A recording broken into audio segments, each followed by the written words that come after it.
आज दिनांक 21 जनवरी सन 2022 को मैं S public convent school Jangipur Ghazipur के ऑनलाइन क्लासेस द्वारा कक्षा 7 के सभी विद्यार्थियों का स्वागत करता हूँ। प्रिय बच्चों, आज की वीडियो में मैं आप लोगों को प्रश्नावली 11A का पहला सवाल बताने जा रहा हूँ, जिसमें सत्य और असत्य का चयन करना है। चित्र सामने बनाया गया है। प्रश्न है, पार्श्व चित्र में ओ वृत्त का केंद्र है। निम्नलिखित कथनों में सत्य असत्य कथनों को बताइए। पहला प्रश्न है, रेखाखंड AB जीवा। अब चित्र को देखेंगे, प्रश्न को पढ़ेंगे, तब उसके बाद सत्य असत्य का निर्धारण करेंगे। AB जीवा, तो कल वाली वीडियो में मैं जीवा के परिभाषा के बारे में बताया था। परिधि पर स्थित दो बिंदुओं को, बिंदु A और बिंदु B वृत्त की परिधि पर स्थित हैं।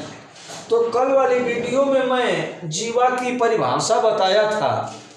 वृत्त की परिधि पर स्थित दो बिंदुओं को मिलाने वाली रेखा जीवा कहलाती है या जीवा होती है। तो यहाँ बिंदु A वृत्त की परिधि पर है, बिंदु B भी वृत्त की परिधि पर है, अतः AB एक जीवा है। तो पहला कथन सत्य है। इसके आगे हम लिखेंगे सत्य। सत्य लिख करके कोष्टक बंद कर देंगे। अब उसके आगे दूसरा पॉइंट पर QF त्रिज्या, QF त्रिज्या का मैं बताया था। वृत्त के केंद्र और परिधि पर स्थित बिंदु को मिलाने वाली रेखा त्रिज्या कहलाती है, जबकि यहाँ यह लक्षण QF में नहीं है। अतः यह कह रहा है कि QF त्रिज्या है, तो यह कथन जो है असत्य है। इसके आगे हम असत्य लिखेंगे, क्योंकि यह जो है त्रिज्या की परिभाषा को नहीं दर्शा रही। आगे OD त्रिज्या है। अब देखिए चित्र पर, OD त्रिज्या है, O वृत्त का केंद्र है, बिंदु D वृत्त की परिधि पर है, अतः OD त्रिज्या हो गई। क्योंकि यह त्रिज्या की परिभाषा को या त्रिज्या की परिभाषा के अनुकूल है। त्रिज्या किसे कहते हैं? वृत्त के केंद्र और परिधि पर स्थित बिंदु को मिलाने वाली रेखा त्रिज्या कहलाती है। अतः OD त्रिज्या है। यह कथन जो है सत्य है। इसके आगे हम सत्य लिखेंगे। अगला पॉइंट PC जीवा। PC जीवा, तो अभी पहला पॉइंट में जीवा की बात चली थी। जीवा में जो दोनों बिंदु होंगे वे दोनों बिंदु वृत्त की परिधि पर होना चाहिए। यहाँ PC में एक बिंदु C तो वृत्त की परिधि पर है, परंतु बिंदु P जो है वृत्त की परिधि पर नहीं है, अतः PC जो है एक जीवा नहीं है।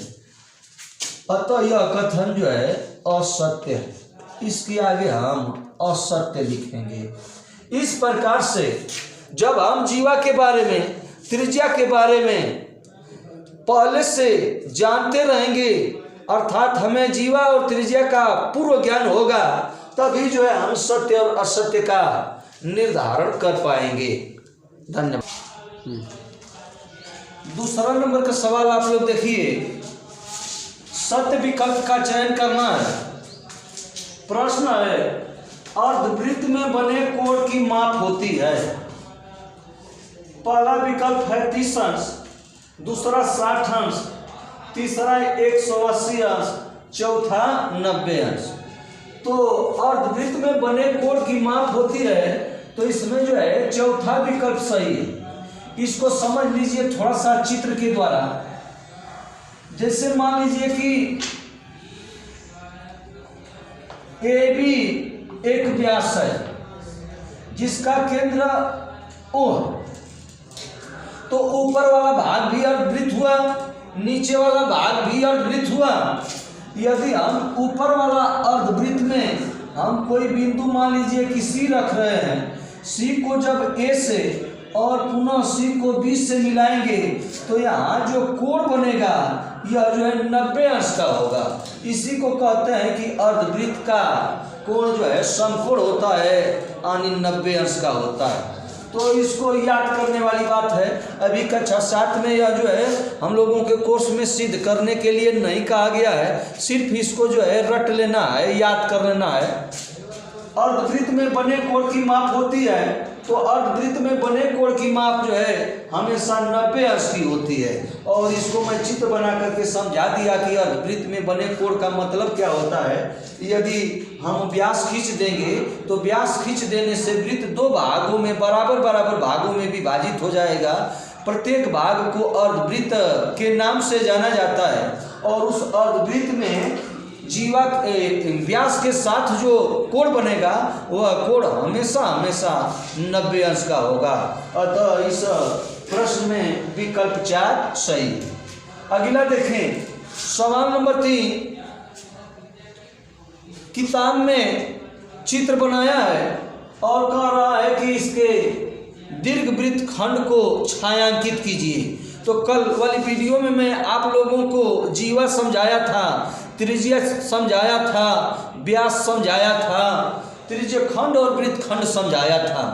तो चित्र दिया गया है, इस चित्र को देख करके हमें दीर्घवृत्त खंड को छायांकित करना है। तो कल मैं बताया था वृत्त खंड की परिभाषा, किसी जीवा और उसके संगत चाप से घिरे हुए क्षेत्र को वृत्त खंड कहते हैं। तो यह जैसे मैं अपना हाथ से इशारा कर रहा हूं, यह एक वृत्त खंड है। पुनः आगे देखिए, यहाँ भी अपने हाथ से इशारा कर रहा हूं, हाथ घुमा रहा हूं, यह भी एक वृत्त खंड है। तो ऊपर वाला भी वृत्त खंड है, नीचे वाला भाग भी वृत्त खंड है। तो यहाँ प्रश्न में कह रहा है कि दीर्घवृत्त खंड को छायांकित कीजिए। तो यह नीचे वाला जो हिस्सा है यह लघु वृत्त खंड है और ऊपर वाला जो हिस्सा है यह दीर्घवृत्त खंड है। जिसका क्षेत्रफल अधिक होता है वह जो है दीर्घवृत्त खंड माना जाता है और जिसका क्षेत्रफल कम होता है वह लघु वृत्त खंड माना जाता है। तो प्रश्न में मुझको दीर्घवृत्त खंड छायांकित करने के लिए कहा जा रहा है। तो दीर्घवृत्त खंड यही ABD परिधि पर एक बिंदु D प्रश्न में इंगित किया है, तो इसी को हमें छायांकित करना है, लगाना नहीं है, सॉल्व नहीं करना है, सिर्फ जो है दीर्घवृत्त खंड को समझ करके हमें जो है उसे छायांकित कर देना है। और छायांकित कर देंगे तो हमारा प्रश्न हो जाएगा। सिर्फ हमें छायांकित करने के लिए कहा जा रहा है। तो इस प्रकार से यह तीसरा सवाल हल हुआ। अब आगे देखें, प्रश्न नंबर 4 में चित्र बनाया गया है और इस चित्र में हमें जो है 2 त्रिज्य खंडों का नाम बताना है। चित्र को देख करके 2 त्रिज्य खंडों का नाम बताना है।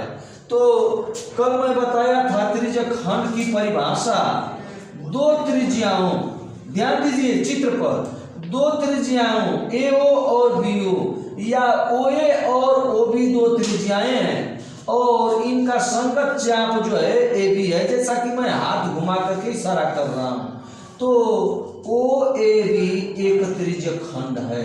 कल परिभाषा बताया गया था त्रिज्य खंड किसे कहते हैं, किसी वृत्त में 2 त्रिज्याओं और उनके संगत चाप से घिरे हुए क्षेत्र को त्रिज्य खंड कहते हैं।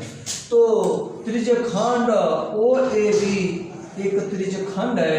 पुनः देखिए OB त्रिज्या है, OC भी एक त्रिज्या है, इनका संगत चाप जो है BC है। तो OBC एक त्रिज्य खंड है, चाहे BOC एक त्रिज्य खंड है, AOB भी एक त्रिज्य खंड है। तो चित्र किताब में दिया गया है, प्रश्न में दिया गया है, और उस प्रश्न को देख करके हमें त्रिज्य खंड का नामकरण करना है। तो चौथा सवाल में लिख देंगे चित्र से डैश मार देंगे त्रिज्य खंड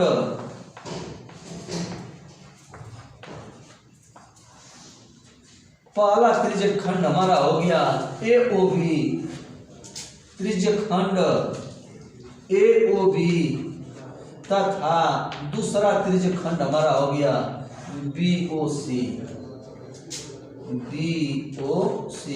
इस प्रकार से यह चौथा सवाल हल हुआ।